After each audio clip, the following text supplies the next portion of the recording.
class 9 ছাত্ৰছাত্ৰী নমস্কাৰ তোমালোকক মই জেনাৰেল সায়েন্সৰ কিছুমান দৰকাৰী এমসিকিউ বুজাই দি আহিছো চোৱা এই কোৱেশ্চনটো মই বুজাই দিম চাবা এভগ গ্ৰেডৰ ধ্ৰুৱকৰ মান হ'ল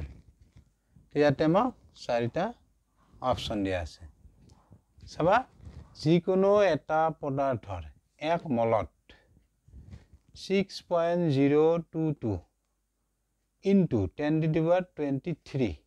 সংখ্যক কণিকা থাকে এই সংখ্যাটোক এভগ্ৰেডৰ ধ্ৰুৱক বলে ইটালীয় বিজ্ঞানী এমিডিও এভগ্ৰেডৰ সন্মানাৰ্থে এই নামটো দিয়া হৈছে তেছাবা কোনো এটা পদাৰ্থৰ এক মলত এই সংখ্যাটো চোৱা 6.022 into 10 to the power 23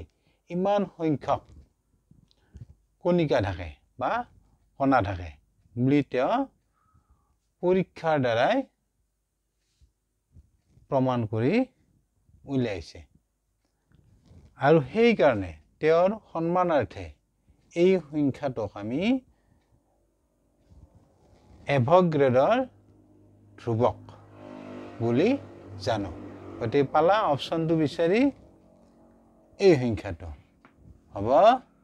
এভগ্ৰেডৰ ধ্ৰুৱক চাবা এই অপচনে বুজি পালা নিশ্চয়